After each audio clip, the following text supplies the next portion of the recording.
Stall दिला सांभाळायला. Camera माझ्याकडे आहे. काय हे बघा, हे मोकळेच हिंडत आहेत. मॅडमला कंटाळा आला म्हणून माझ्याकडे स्टॉल दिलाय. आणि अवघड आहे राव. बघा कॅमेरामॅनची किती हाल असते. डायरेक्शन नसल्यावर गिफ्ट नसल्यावर असं असतं. हे बघा, हे डायरेक्टर मोकळेच काय आहे का सांभाळायला. म्हणायला मी डायरेक्टर आहे ना, मी सगळ्याला सांभाळतोय ना.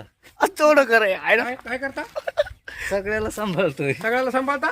हा, अरे बापरे. हे बघा स्टँड धरायची पद्धत आमची नवीन.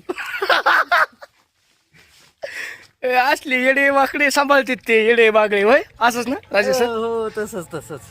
आणि सगळ्यात पाठीमागचे हे होय ते लय शान आहेत ना, अतिशाने डॉक्टर शहाणे. डॉक्टर शाने. तर बघा आता आम्ही लोकेशनला चाललो. तर मगाशी लोकेशन झालंय हे तसं सांभाळायला, म्हणजे मॅडमचा सीन होता म्हणून घेतलाय सांभाळायला, नाही तर गैरसमज करतात. तर स्टॉल बरं का, नाही तर काही म्हणतात दुसरंच. तर भेटू पुढील ब्लॉकमध्ये. तोपर्यंत धन्यवाद.